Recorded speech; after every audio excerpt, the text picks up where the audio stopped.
Salam sejahtera saudaraku, kiranya roh Tuhan tetap menyertai saudara dimanapun berada dan apapun yang saudara rasakan saat ini. Kita bertemu kembali di dalam topik bahasan mengapa aku hidup. Apakah hidupku penting?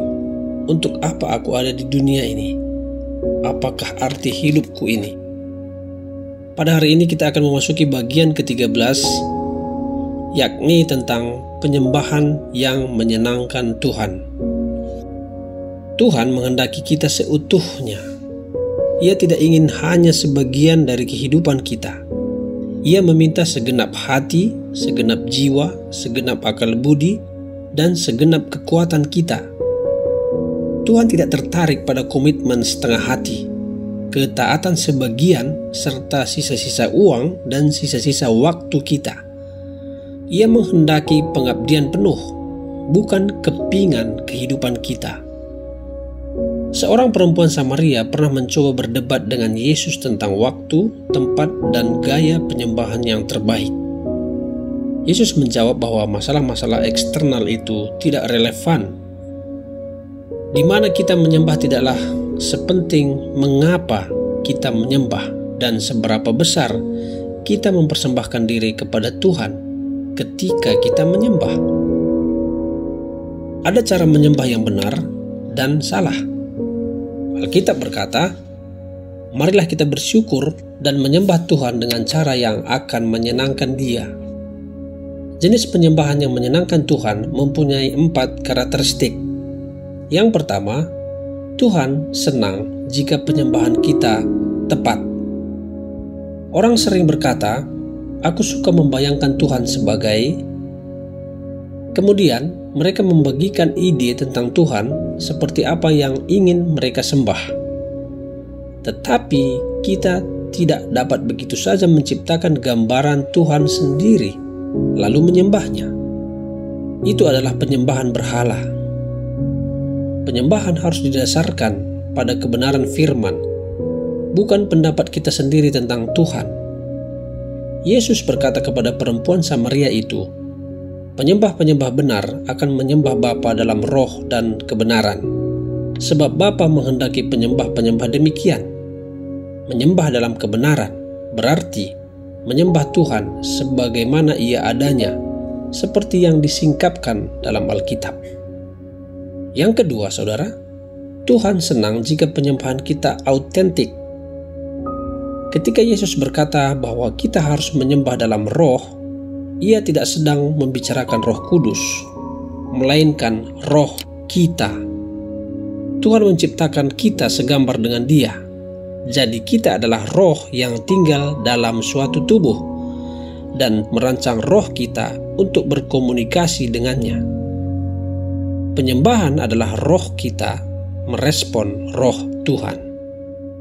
Ketika Yesus berkata, kasihilah Tuhan Allahmu dengan segenap hati dan jiwamu, yang dimaksudkannya adalah bahwa penyembahan itu harus murni dan sepenuh hati. Itu bukan hanya soal mengucapkan kata-kata yang benar, kita harus bersungguh-sungguh dengan apa yang kita katakan. Pujian tanpa kesungguhan hati sama sekali bukanlah pujian. Itu sama sekali tidak berharga dan adalah penghinaan bagi Tuhan. Ketika kita menyembah, Tuhan memperhatikan kata-kata kita dan melihat sikap hati kita. Alkitab berkata, manusia melihat apa yang di depan mata, tetapi Tuhan melihat hati. Karena penyembahan melibatkan sikap sukacita di dalam Tuhan, penyembahan melibatkan emosi kita. Tuhan memberikan kita emosi supaya kita dapat menyembahnya dengan perasaan yang dalam. Tetapi emosi itu harus murni, bukan pura-pura. Tuhan membenci kemunafikan.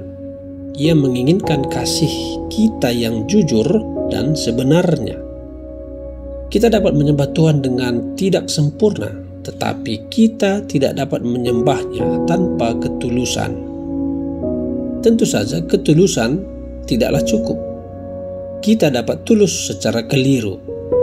Itulah sebabnya baik roh maupun kebenaran dibutuhkan untuk penyembahan. Penyembahan harus tepat dan autentik. Penyembahan yang menyenangkan Tuhan adalah yang penuh kedalaman emosional dan kedalaman doktrinal. Kita memakai hati dan pikiran kita. Pada masa kini banyak orang menyamakan rasa tergugah secara emosional oleh musik dengan rasa tergugah oleh roh. Tetapi keduanya tidak sama.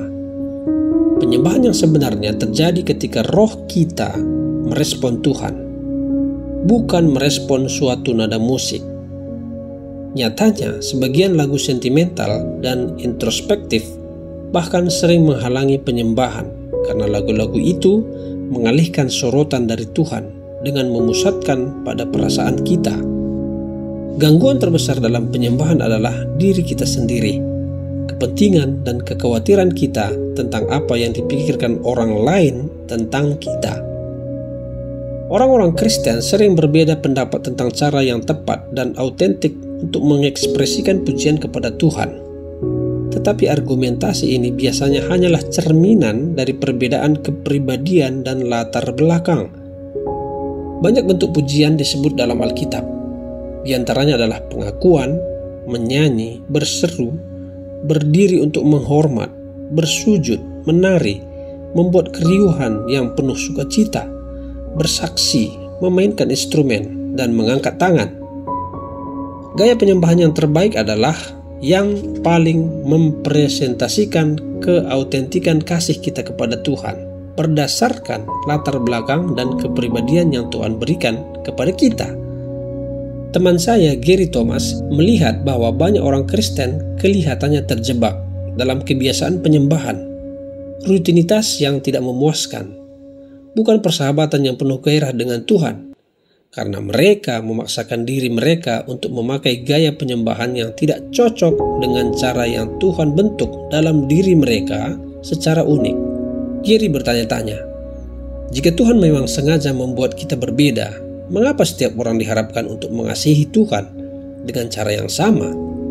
Ketika ia membaca buku-buku Kristen klasik dan mewawancarai orang-orang percaya yang telah dewasa, Gary menemukan bahwa orang-orang Kristen telah memakai banyak cara selama 2000 tahun untuk menikmati keakraban dengan Tuhan.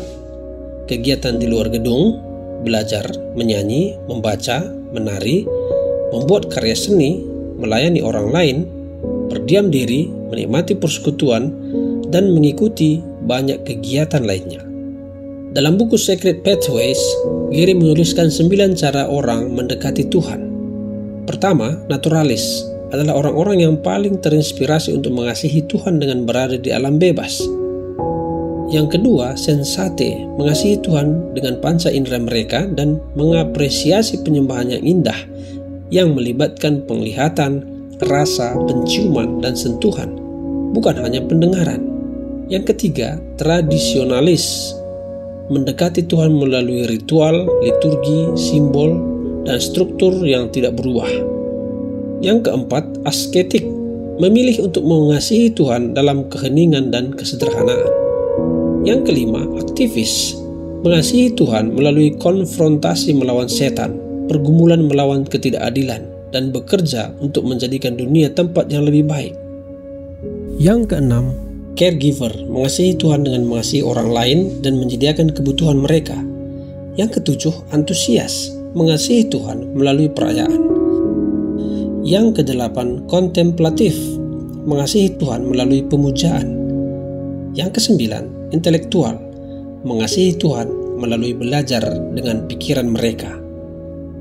Tidak ada cara yang satu cocok untuk semua dalam menyembah dan bersahabat dengan Tuhan. Satu hal yang pasti adalah kita tidak membawa kemuliaan kepada Tuhan dengan cara menjadi orang lain yang tidak Tuhan rancang untuk kita. Tuhan menghendaki kita menjadi diri sendiri. Itulah orang yang dicari Tuhan, mereka yang dengan sederhana dan jujur menjadi diri sendiri di hadapannya dalam penyembahan mereka. Tuhan senang bila penyembahan kita dilakukan dengan segenap akal budi. Yesus memerintahkan kita untuk mengasihi Tuhan dengan segenap akal budimu. Dan itu diulang 4 kali dalam perjanjian baru. Tuhan tidak senang dengan nyanyian asal bunyi, doa-doa klise yang rutin, atau seruan spontan puji Tuhan yang sembarangan, karena kita tidak dapat memikirkan hal lain untuk diucapkan saat itu. Kalau penyembahan dilakukan asal-asalan, itu tidak berarti. Kita harus melibatkan akal budi kita. Yesus menyebut penyembahan tanpa akal budi sebagai pengulangan yang sia-sia. Bahkan istilah Alkitabiah dapat menjadi klise yang membosankan karena terlalu sering dipakai. Memang lebih mudah mempersembahkan klise dalam penyembahan dibandingkan berupaya untuk menghormati Tuhan dengan kata dan cara yang segar. Karena itu saya mendorong kita semua untuk membaca firman dengan terjemahan dan frase yang berbeda-beda. Itu akan memperluas ekspresi penyembahan kita. Cobalah memuji Tuhan tanpa memakai kata puji Tuhan, haleluya, terima kasih, atau amin. Sebagai ganti mengatakan, kami ingin memujimu. Buatlah sebuah daftar sinonim dan pakailah kata-kata yang segar seperti mengagumi, menghormati, menghargai, dan meninggikan. Juga berikanlah sesuatu yang spesifik. Jika ada seseorang yang mendekati kita dan berkata, "Aku memujimu," sebanyak 10 kali, mungkin kita berpikir, untuk apa? Mungkin kita lebih menghargai 2 pujian yang spesifik daripada 20 yang umum. Begitu jugalah dengan Tuhan. Sebuah ide lain adalah membuat daftar nama-nama Tuhan yang berbeda dan memusatkan perhatian padanya. Nama Tuhan bukan tidak ada artinya. Nama itu menunjukkan berbagai aspek dari karakternya. Dalam Perjanjian Lama, Tuhan perlahan-lahan menyatakan dirinya kepada bangsa Israel dengan memperkenalkan nama-nama baru untuk dirinya sendiri, dan Ia memerintahkan kita untuk memuji namanya. Tuhan mau agar ibadah penyembahan kita juga menggunakan akal budi. Paulus memakai 1 bab untuk berbicara tentang hal ini dalam 1 Korintus 14 dan menyimpulkan segala sesuatu harus berlangsung dengan sopan dan teratur. Berkaitan dengan hal ini, Tuhan memerintahkan agar kebaktian penyembahan kita dapat dimengerti oleh orang-orang yang tidak percaya ketika mereka ada di tengah kita. Paulus berkata, "Sebab jika engkau mengucap syukur dengan rohmu saja, bagaimanakah orang biasa yang hadir sebagai pendengar dapat mengatakan amin atas ucapan syukurmu? Bukankah ia tidak tahu apa yang engkau katakan? Sebab sekalipun pengucapan syukurmu itu sangat baik, tetapi orang lain tidak dibangun olehnya." Bersikap peka terhadap orang yang tidak percaya yang mengunjungi kebaktian penyembahan kita adalah perintah yang alkitabiah.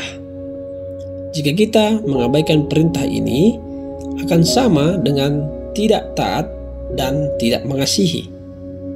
Untuk menjelaskan hal yang lengkap tentang hal ini, kita bisa melanjutkan nanti pada bagian penyembahan dapat menjadi kesaksian dalam audio The Purpose Driven Church.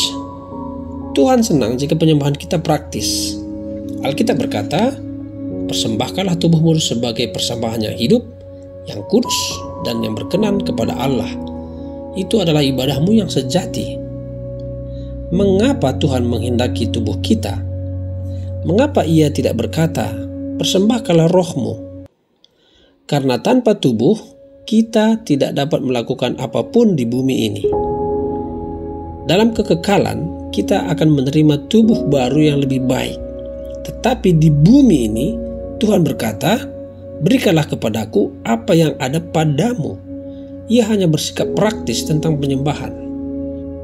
Kita mungkin pernah mendengar orang berkata, "Saya tidak dapat datang ke kebaktian nanti malam, tetapi saya akan bersama dengan Anda semua di dalam roh." Tahukah kita apa arti perkataan itu? Tidak ada. Itu tidak berharga. Selama kita ada di bumi, roh kita hanya dapat berada di dalam tubuh kita. Jika tubuh kita tidak ada di sana, roh kita juga tidak ada di sana. Dalam penyembahan, kita harus mempersembahkan tubuh sebagai persembahan yang hidup. Kita biasanya mengasosiasikan konsep persembahan dengan sesuatu yang mati, tetapi Tuhan menghendaki kita menjadi persembahan yang hidup. Ia ingin kita hidup untuknya. Tetapi masalahnya dengan persembahan yang hidup adalah bahwa itu dapat merangkak keluar altar dan kita sering melakukannya. Kita menyanyi Laskar Kristen Maju pada hari Minggu, kemudian membolos tanpa izin pada hari Senin. Dalam Perjanjian Lama, Tuhan menyukai banyak kurban penyembahan karena semua itu menunjukkan pengorbanan Yesus di kayu salib. Sekarang Tuhan menyukai berbagai kurban penyembahan, ucapan syukur, pujian, kerendahan hati, pertobatan, persembahan uang, doa, melayani orang lain, dan berbagi dengan yang membutuhkan. Penyembahan yang sejati mahal harganya. Daud mengetahuinya dan berkata, "Aku tidak mau mempersembahkan kepada Tuhan, Allahku, kurban bakaran yang tidak membayar apa-apa."